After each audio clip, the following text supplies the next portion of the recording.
Shalom, shalom, shalom à tous les bénis de l'Éternel ce soir.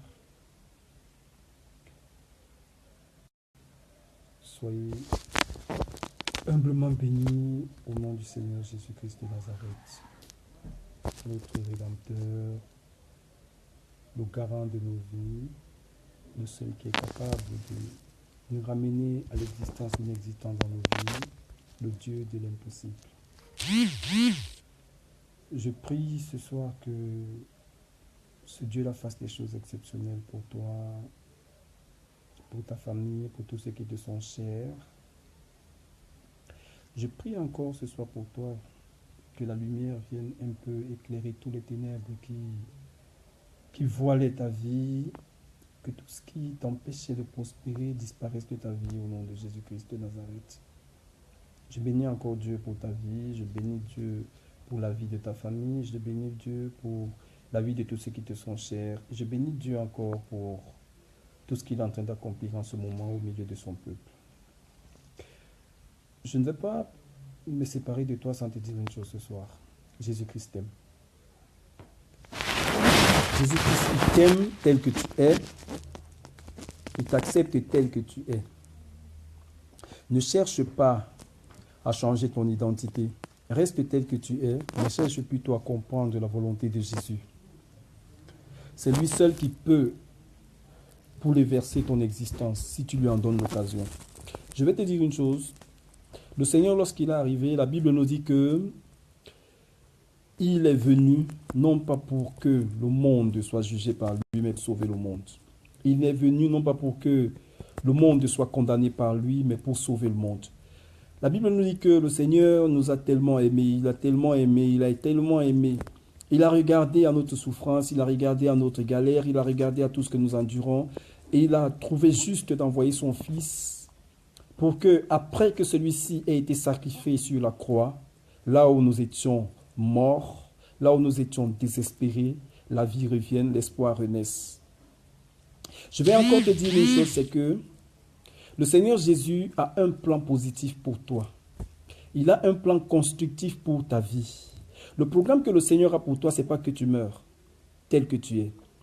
Ce n'est pas que tu demeures dans l'incertitude. Ce n'est pas que tu demeures dans la tristesse, dans le malheur. Ce n'est pas que tu demeures dans la maladie qui t'empêche de respirer, de vivre tranquille. Mais le Seigneur voudrait que tu sortes de là où tu es, que ta situation et ta condition puissent changer. Il avait dit dans le livre de Jérémie, à travers son prophète, il dit que son projet, ce n'est pas un projet de malheur, mais un avenir plein d'espérance. C'est-à-dire que Dieu voudrait que tu vives une vie de tranquillité, une vie de paix, une vie de joie, une vie de prospérité, une vie de bonne humeur. Parce que, vous savez, beaucoup d'enfants de Dieu se lèvent le matin dans le désespoir, totalement de mauvaise humeur. Il y a des colères qui naissent en nous parce qu'on ne sait même pas ce à quoi notre vie est voué, on ne sait même pas où on va le matin, on ne sait pas ce qu'on a à faire, le chômage nous domine, la pauvreté, la misère, les maladies nous enflamment. Mais je vais t'annoncer ce soir qu'il y a une solution pour toutes ces choses. Et la solution, c'est Jésus. La solution, c'est Jésus. La solution, c'est Jésus. Jésus est celui qui est capable de te restaurer. Fais-lui confiance, donne-lui ton cœur, donne-lui ta vie.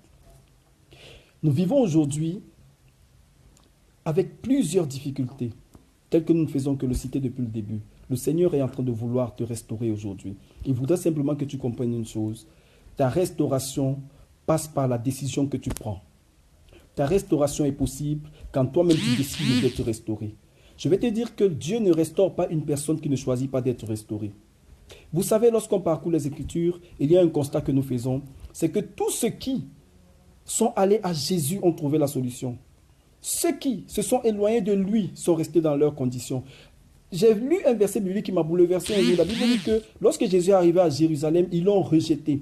Et après son rejet, qu'est-ce qu'il a fait? Il a fait quelques miracles. C'est-à-dire, en quittant Jérusalem, il s'est quand même occupé de ceux-là qui avaient cru en son ministère. Ils ont trouvé le miracle qu'ils recherchaient. Et après, il est allé en dehors de Jérusalem. Il a exercé tout son ministère. Il a quitté le territoire de Jérusalem pour aller travailler ailleurs. Il a parcouru toute la terre, il a parcouru tout Israël, que ce soit Israël païen ou Israël qui était soumis à l'obéissance du Seigneur, Israël qui était attaché à la loi de Dieu. Il a parcouru.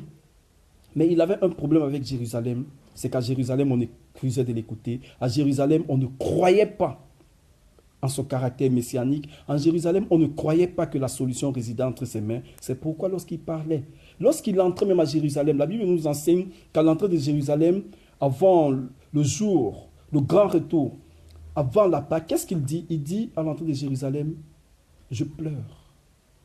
Il pleure. Il pleure. Et il pleurait. Et il disait qu'il pleurait. Pourquoi? Parce qu'il voyait le malheur qui devait s'abattre sur cette ville qui a refusé de croire. Le malheur. Le malheur.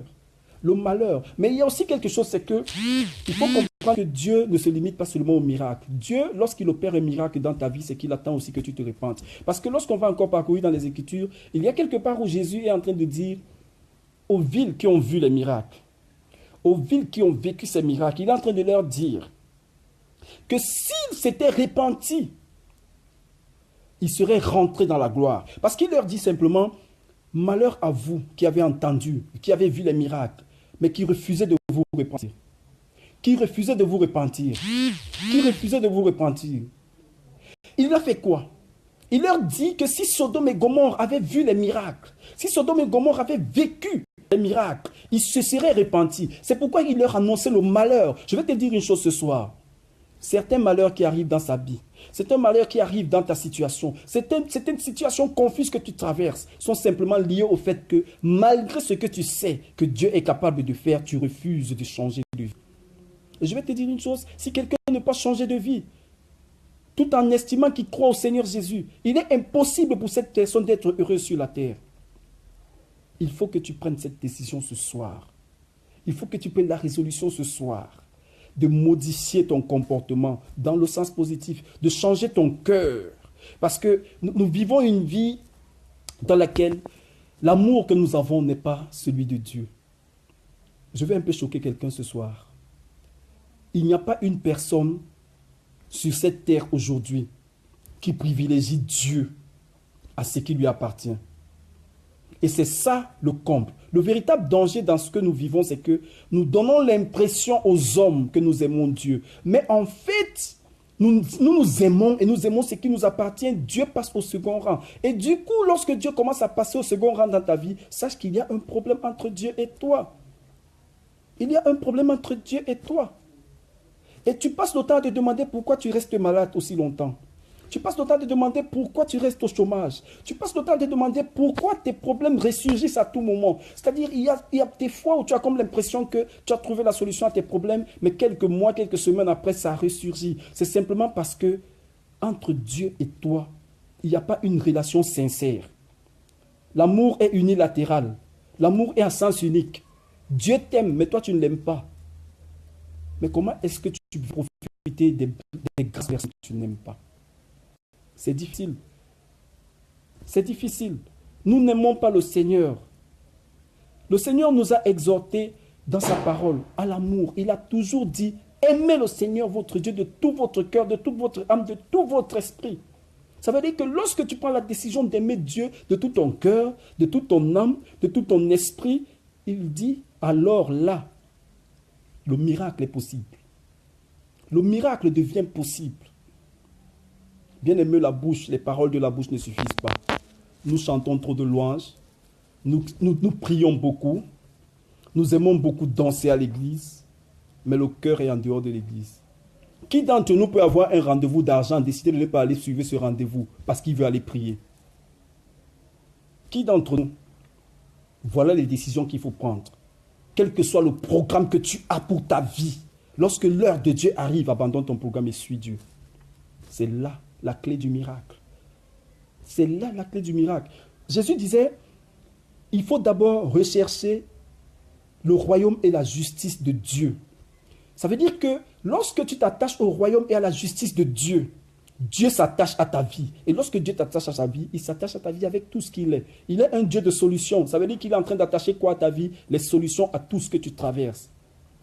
La solution à tout ce que tu traverses. Vous savez, Dieu est fidèle et juste. Dieu est fidèle et juste. Dieu est fidèle et juste. Et Dieu a un caractère, Dieu a des qualités positives qu'il souhaite que nous puissions nous aussi avoir. Mais nous avons un problème, c'est que nous ne cherchons pas déjà avoir les qualités positives de Dieu. Je vais lire un verset biblique qui m'a toujours marqué, qui m'a toujours donné, je ne sais pas, qui a toujours été pour moi une clé dans ma marche chrétienne, et je fais l'effort, sans pour autant dire que je suis juste, parce que moi aussi j'ai mes faiblesses. Vous savez, tout le monde est faible, quelque part. Personne d'entre nous n'est sincère avec Dieu. Nous tous, nous avons quelque chose qui nous éloigne du Seigneur, mais ce n'est pas sa grâce qui permet que nous continuions toujours à marcher avec lui, que nous continuons à rester attachés à lui. Je vais te lire un verset biblique ce soir. J'aimerais que tu comprennes ce que Dieu dit là-dedans. Il dit pour ressembler à Dieu, parce qu'il dit, lorsque l'apôtre Paul parle des fruits de l'esprit, il parle des fruits de l'esprit de Dieu. Ça veut dire que les fruits du caractère de Dieu, lorsqu'on parle de l'esprit d'une personne, on parle de sa nature, on parle de tout ce qu'il est, on parle de ce qu'il représente, on parle du résumé de sa personne, de sa personnalité physique, spirituelle et autres. Donc, le résumé de l'âme, l'esprit et le corps de quelqu'un se retrouve dans quoi? Dans ça. Dieu est esprit. Et la Bible nous dit que les fruits de Dieu, parce que lorsqu'on parle de Dieu est esprit, et on nous dit si les fruits de l'esprit, aïe aïe aïe, je ne sais pas pourquoi, j'aimerais que tu sois un peu attaché. La Bible est en train de nous dire, Galates chapitre 5, à partir du verset 22, la Bible nous dit, les fruits de l'esprit, c'est l'amour. Dieu est amour. Il faut aimer. Il faut aimer sans condition. Il faut aimer. Il faut aimer. C'est-à-dire, il n'y a même pas de raison de dire je ne peux pas aimer. Il faut toujours aimer. Que ce soit dans les conditions les plus mauvaises, quel que soit ce que tu traverses, qui puisse te pousser à la haine, aime. Aime. Et aime. Le Seigneur nous parle ici de la joie. La joie est une arme fatale. La joie guérit l'esprit. La joie guérit les maladies. La joie libère des souffrances. La joie libère de la tristesse. La joie libère du stress. C'est un caractère de Dieu. Dieu est un Dieu de joie. Dieu vit dans un royaume où il n'y a que la joie. La Bible me dit dans le livre d'Apocalypse que au ciel, devant le trône de Dieu, les anges, les 24 vieillards, les 4 êtres vivants, ils sont tout le temps en train de se prosterner, de proclamer la sainteté de Dieu, c'est-à-dire des moments de joie permanente. Ils sont tout le temps en train de crier « Gloire à l'agneau ». Gloire à Dieu. Il faut aimer. Il faut être dans la joie. Il faut vivre en paix. Je dis, Jésus, après avoir fini de donner les consignes, lorsqu'il s'en allait, qu'est-ce qu'il a dit? Je ne vous laisse rien d'autre. Je ne vous laisse rien d'autre, mais je vous laisse la paix. Je vous laisse quoi? La paix. La paix. Et un homme qui marche avec cet état d'âme. Un homme qui marche pour procurer la paix partout où il va. L'apôtre Paul nous disait d'être des artisans de paix. Et il nous disait encore d'avoir à nos pieds comme chaussures le zèle de l'évangile de paix. Pas un évangile de division, pas un évangile de concurrence, pas un évangile de rivalité, pas un évangile de maturité, mais un évangile qui procure la paix. Je vais te surprendre ce soir lorsqu'on parle de paix. Qu'est-ce que le Seigneur dit? Le Seigneur dit, l'onction du Seigneur est sur moi. Aïe, aïe, aïe, aïe, aïe, aïe, aïe, aïe, aïe. Ça, j'aime ce verset parce que c'est un verset qui m'a toujours choqué, qui m'a toujours bouleversé. Le Seigneur Jésus nous parle de la grâce qu'il reçoit. Il nous dit, l'onction du Seigneur est sur lui. Mais écoutons un peu ce que l'onction du Seigneur vient faire sur la vie de Jésus. Donnez-moi une minute, une seconde, que je me mette à la page du verset biblique. Matthieu chapitre...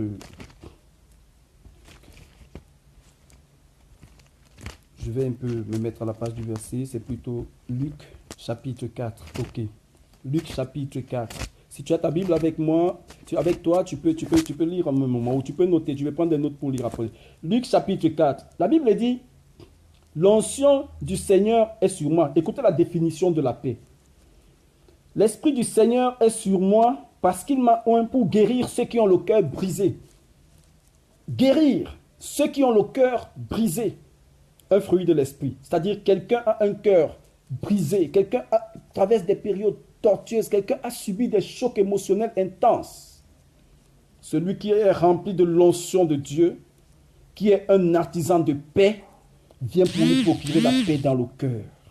C'est-à-dire ce cœur qui était brisé, qui était troublé, il est guéri. Ce cœur est guéri à l'instant.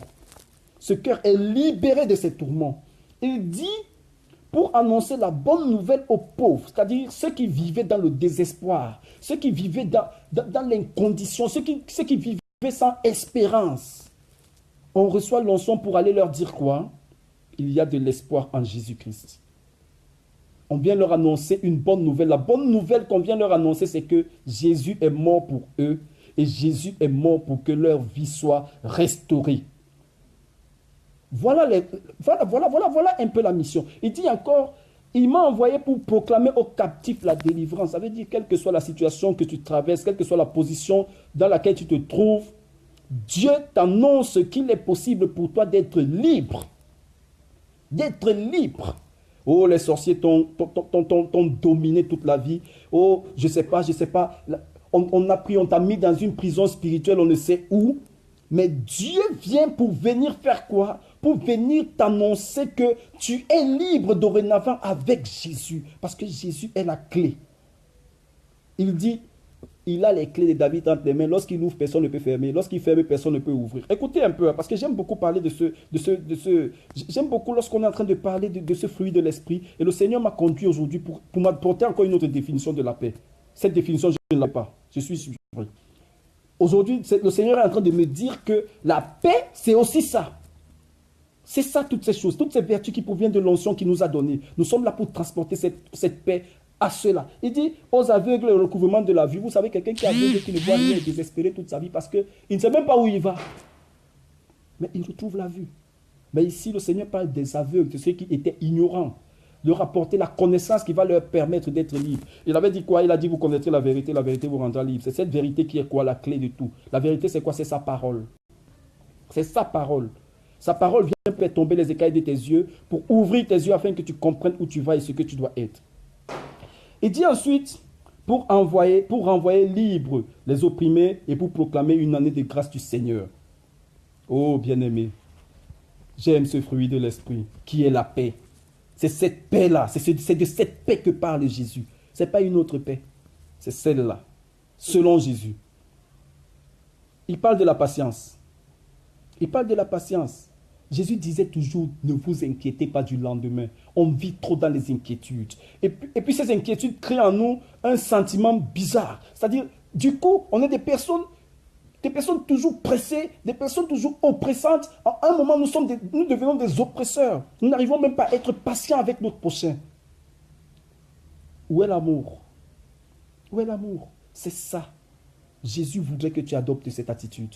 Il parle de la bonté. Soyez bons. Soyez bons en tout temps et en tout lieu. Soyez toujours bons. Ne vous lassez pas de faire du bien. On lit dans ce même livre de Galates, chapitre 6, à partir du verset 9, il dit, ne nous lassons pas de faire du bien, car nous moissonnerons au temps convenable si nous ne nous relâchons pas. Quel que soit ce que les gens t'ont fait. Même si c'est toi qui as payé les études à un enfant qui s'est révolté contre toi. Je ne sais pas si ça s'adresse à quelqu'un.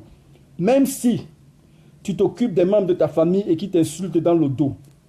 Même si tu passes le temps à faire du bien autour de toi et personne n'est reconnaissant. Toi, continue. Au temps de Dieu, tu vas récolter. La Bible dit ici que tu moissonneras au temps convenable si tu ne te relâches pas. Ne cesse pas de faire du bien. Ne cesse pas. Il parle de la bienveillance, c'est-à-dire le désir de faire du bien aux autres, d'assister les autres, de souffrir avec les autres, d'être compatissant, de partager les douleurs, les joies, les peines des autres. Il faut être bienveillant. Je ne vais pas m'attarder là-dessus. C'est juste un briefing pour essayer un peu de faire comprendre qu'est-ce que Dieu attend de nous. Quelle est la solution et la clé du miracle? Il parle de la fidélité. Ah oui, soyons fidèles à Dieu. Il dit, vous n'aurez pas d'autre Dieu devant ma face. Ah, ça, j'aime ce verset, hein? J'aime ce passage biblique parce que beaucoup d'entre nous ont des idoles inconscientes. Il y a des personnes qui sont attachées aux séries télé. À l'heure de la prière, si sa série passe, ils préfèrent repousser la prière. Il y a des personnes qui sont attachées à leur bouteille de bière. Il y a des personnes qui sont attachées à je ne sais pas quoi. Toi, tu sais quelle est ton idole. Abandonne cette idole. Le Seigneur parle de fidélité. Sois fidèle à Jésus. Sois fidèle au Seigneur Jésus. Et la solution, c'est l'une des clés de ton miracle. Il te dit encore d'être doux. Ne sois pas colérique. Évite d'être une personne toujours impulsive, toujours prêt à mal réagir, prêt à donner le coup de poing. Excusez-moi de parler un peu terre à terre ainsi. Le coup de poing, c'est-à-dire une personne qui est toujours prête à se lever pour bagarrer, pour lutter. Il manque de douceur, il est toujours agressif, impulsif. Et Il faut changer d'attitude. Il faut adopter un caractère doux. Dieu est doux. Jésus était doux. La Bible dit que Jésus était sur la croix. Oh, j'ai été bouleversé par ce passage. La Bible dit que on le martyrisait. On l'insultait après tout ce qu'il a subi. Il ouvre la bouche pour parler. Tout le monde aurait attendu qu'il maudisse tout ce qu'ils ont fait. Mais qu'est-ce qu'il a fait? Il a dit, Seigneur, pardonne-leur car ils ne savent pas ce qu'ils font. Seigneur, pardonne-leur car ils ne savent pas ce qu'ils font. Il faut être doux, mes frères. Il faut être doux. La douceur va te conduire à pardonner. La douceur va te conduire à aimer. La douceur va te conduire à vivre en paix. Quel que soit ce que tu vis, quel que soit ce que tu subis comme choc émotionnel, reste doux. Sois doux autour de toi. Reprends tes frères avec douceur. Quelqu'un s'est-il mal comporté? Dis-lui, mon frère, cette attitude n'est pas une attitude que tu devrais adopter. Elle peut te coûter cher demain. Essaye de changer. Vous savez, quelqu'un à qui on donne des conseils dans la douceur écoute mieux que celui sur qui on crie. À moi particulièrement, si tu cries sur moi, tu es en train de perdre ton temps. Hein? Mais si tu viens vers moi pour me dire, mon frère, tu vois, je suis un homme comme vous. Ne croyez pas que parce que je parle de Jésus, je ne fais pas de bêtises. Hein? Ah! Il y a des moments là où quand le disjoncteur saute, il y a des erreurs que nous commettons. Mais il y a des moments, quand on est en erreur, quand quelqu'un vient te reprendre avec douceur, tu te retournes vers le Seigneur, tu dis Seigneur. Ou vous voyez, chaque fois qu'on commet des erreurs, le Seigneur, lorsqu'il nous reprend, il ne nous gronde pas. Il te dit, parfois quand j'ai fait quelque chose d'horrible, le Seigneur me dit, j'entends la voix du Seigneur me dit, Alex, qu'est-ce que tu viens de faire? Oh, mais, quelle douceur! Mais ça me pousse à m'humilier et à dire au Seigneur, Seigneur, pardonne-moi. Mais si je m'étais mis, si le Seigneur, dès que je faisais quelque chose, boum, il y a un malheur qui survient. Mais je devais dire, mais quel est ce Dieu-là? J'adore quel Dieu-là, je me serais écarté de lui. C'est de même, puisque tu es fait à l'image de Dieu et à sa ressemblance. Il y a que, à certains moments, quelqu'un peut t'offenser. Ta façon, l'attitude que tu as envers cette personne amène cette personne à se repentir de ses mauvais actes. Nous devons essayer de développer ce caractère en nous. La maîtrise de soi, c'est-à-dire le contrôle de l'esprit. Les autres appellent ça le self-control. Dans les arts martiaux, ceux qui en font, je n'encourage pas à aller les faire, hein, mais je dis juste ceux qui font les arts martiaux appellent ça le self-control. La façon, la maîtrise de soi, la capacité à pouvoir se contenir, quel que soit ce qu'on vit, quel que soit ce qu'on traverse, quelle que soit la situation face à laquelle on est, on se calme. Bien aimé, si tu adoptes ce caractère, c'est ça le caractère de Dieu. Vous pensez que tout ce qu'on fait tous les jours là, si Dieu n'avait pas ce caractère-ci, qui d'entre nous serait vivant? Lequel d'entre nous serait vivant? La Bible dit dans le livre d'Ésaïe que s'il tenait compte de nos péchés, de nos fautes, qui pourrait subsister devant sa face? Personne. C'est parce qu'il a ça. C'est l'arme fatale pour toi, pour ta marche chrétienne, pour ton miracle, pour ta réussite sociale, pour le bouleversement radical de ta vie et pour être l'image et la ressemblance de Dieu. Je vais te dire une chose, si tu deviens l'image et la ressemblance de Dieu, rien n'était impossible. La Bible me dit que rien n'est impossible à Dieu. Excusez-moi, hein, je suis comme ça. Vous savez, on dit la foi c'est une folie. Moi, je suis un petit fou de Dieu là. La Bible dit, rien n'est impossible à Dieu. Donc moi, je sais que rien ne m'est impossible. Je sais que lorsque je me lève et que je vais faire quelque chose, si ça n'a pas marché, c'est que ce n'était pas dans le plan de Dieu. Si ça marche, c'est parce que ça devait marcher. Donc rien n'échoue devant moi. Pour moi, quelque chose qui ne marche pas n'est pas un échec. C'est juste un enseignement. C'est juste une orientation que Dieu me donne. C'est juste une façon pour le Seigneur de me faire comprendre que non, je ne veux pas que tu passes par là. Je veux plutôt que tu passes par ici. Donc pour moi, je ne connais pas l'échec. L'échec ne fait plus partie de mon dictionnaire. Depuis que je connais Jésus, depuis que Jésus est le maître et qu'il vit en moi, depuis que Jésus m'a fait comprendre certains mystères, l'échec ne fait plus partie de mon dictionnaire. Et j'aimerais que ce soir que tu comprennes que l'échec ne fait pas partie du dictionnaire d'une personne qui s'attache au Seigneur Jésus, d'une personne qui croit en Jésus. Quel que soit ce que tu traverses, sache une chose, il y a un temps pour tout. Pendant que tu pleures, Dieu est en train de chercher le mouchoir qui essuiera tes larmes.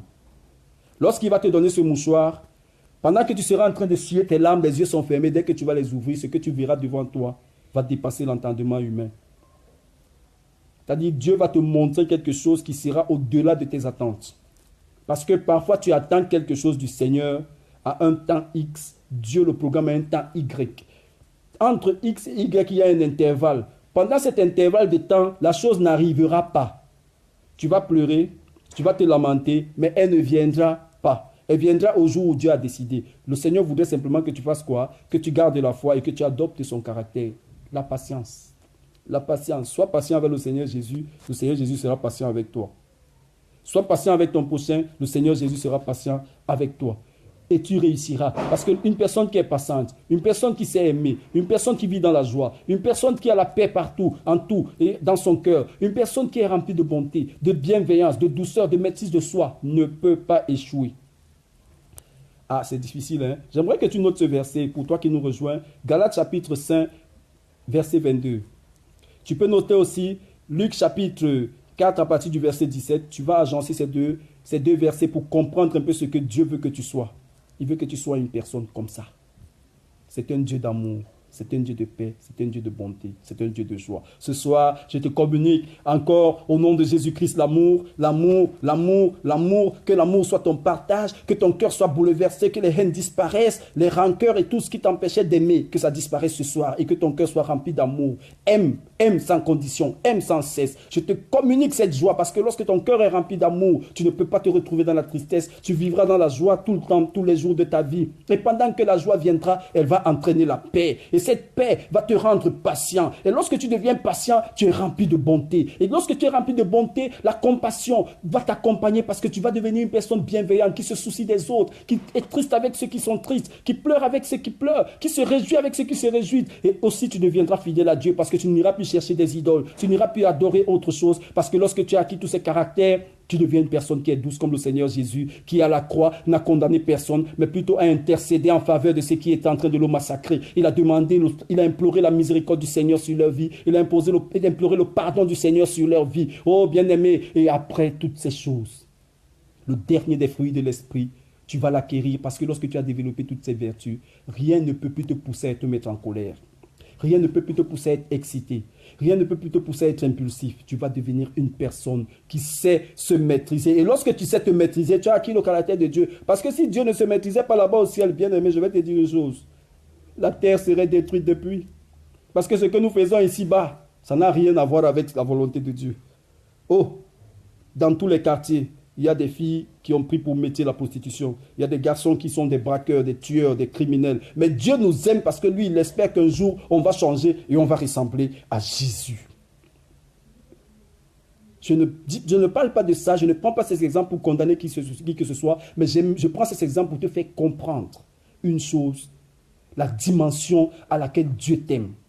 Et si tu développes le caractère de Dieu, tu vas voir la dimension à laquelle tu vas aimer et tu vivras une vie tranquille. Bien aimé, les AVC nous arrivent, les arrêts cardiaques, ça nous vient parce que nous-mêmes, on n'est pas en paix avec nous-mêmes. La tête réfléchit toujours beaucoup, le cœur est toujours éprouvé. Parce que notre vie, on veut mener une vie parfaite alors que nous sommes incapables d'être parfaits. Et nous voulons que les autres soient parfaits. Aïe, aïe, aïe, aïe, aïe, bien aimé. Ce soir, je suis en train de te donner la cure des désintoxications contre tout virus d'AVC qui veut attaquer ta vie, contre tout virus d'arrêt cardiaque qui veut attaquer ta vie. C'est ça le mystère. Je vais encore le dire, c'est ça le mystère. Aime sans condition. Vis dans la paix. Vis dans la joie. Deviens patient. Sois rempli de bonté. Sois bienveillant. Sois fidèle. Sois rempli de douceur. Développe la maîtrise en toi. Et Dieu fera le reste. Bien-aimé, ce soir, rentre avec une chose en esprit, Jésus t'aime. Rentre avec une chose en esprit, Jésus t'aime. Il t'aime tel que tu es. C'est lui seul qui peut changer ta vie. C'est lui seul qui peut modifier ton caractère. C'est lui qui peut te restaurer. Développe le caractère de Jésus et tu verras sa gloire. Soyez bénis, soyez bénis, soyez bénis. Shalom, shalom, shalom. Je t'encourage ce soir à aller prier, à demander à Dieu de te donner la force d'adopter toutes ces choses-là pour que tu puisses réussir enfin. Que le nom de l'Éternel soit glorifié dans ta vie et que ce message, tout l'honneur et la gloire reviennent à Jésus. Amen. J'efface de ma mémoire, j'efface de vos mémoires mon souvenir et j'y mets le souvenir du Seigneur Jésus parce qu'à lui l'honneur, la gloire, la majesté pour les siècles des siècles. Amen. Shalom, shalom, shalom. Bonne nuit à toi. À demain.